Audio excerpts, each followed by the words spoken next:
Старший Александр. Кәмпияттеріңіз текшеріп алыңыз.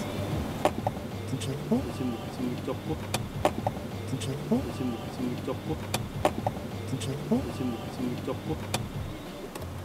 Бар ичесиңер. Иә. Жоқ. Өзіңізді айтам. Өзіңізді айтам. Içip olған жоқсыз бу дейм. Жоқ, ичимдик жокпу дедиңиздер, мына кайсысын берейин? Эне нестер коюңуз. Праваңызды паспорт текшерип коюңуз. Штрафтан жок бу. Так, өзү эмне себеп болуп атат? Иә. Эмне себеп болуп атат, токтоткон себебиңиз? Эмне болот, айтасыз.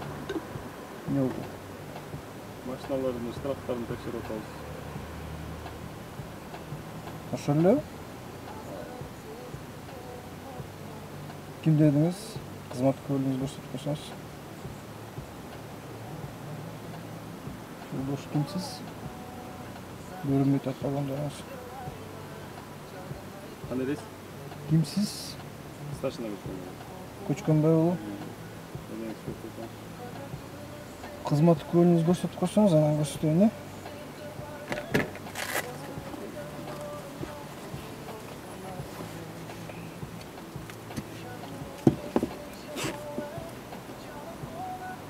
Көчкөнбай болу Шергазы.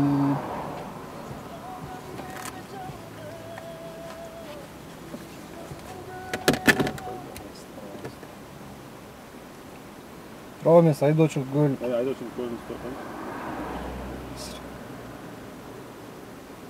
Түндүк да? Түндүк.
Bakın.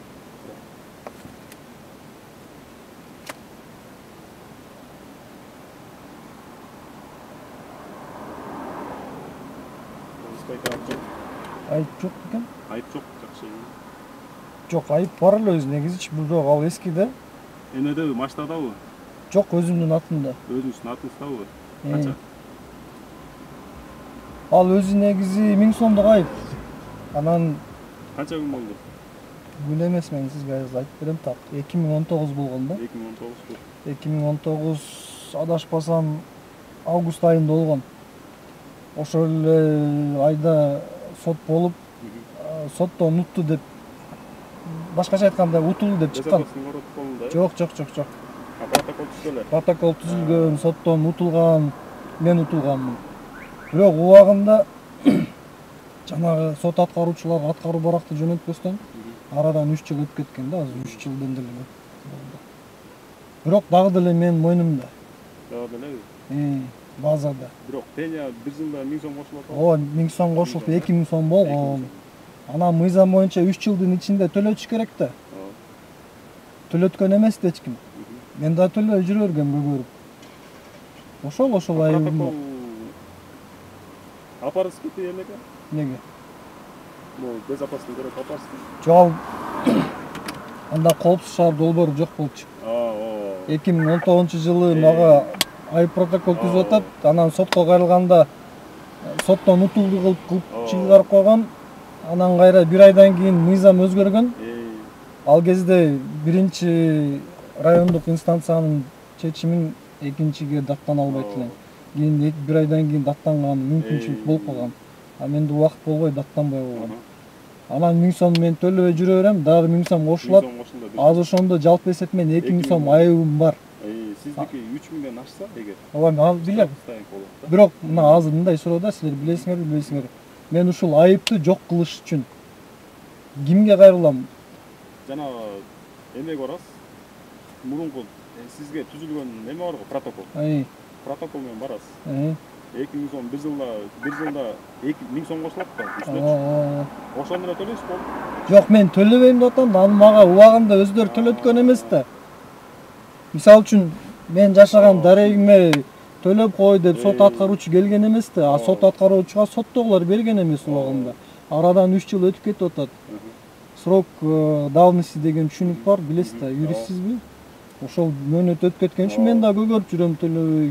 Кандай кылабыз эми ошону? Маған тияқтымен сүйлөшүп эметиш керек. Ошол жагын эметип кеткенбиз да.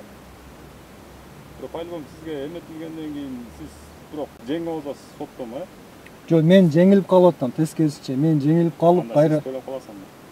Төлөгөн менен мен убагында мага берген эмес да, кандай кылабыз? Өтүп кеткен.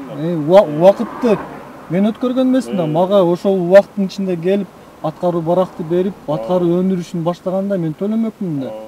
Убакыты менин айыбымдан өткөн эмес да. Бирок менен бир эмет көрсөтсүз. Кандай кылабыз? Негизи өзүңүз тазалап эле салган оңой. Ал дагы 1 жыл өтсө дагы 1000 сом кошулуп кетет да. Андай боло турган болсо 2019 болуп атат. 2019. Азыр 2023. Ошондо мына караңыз, 3 жыл өтүп атабы, 4 жыл. Эмгичекти чекти туум менен 5000ге барып калыш керек эле да.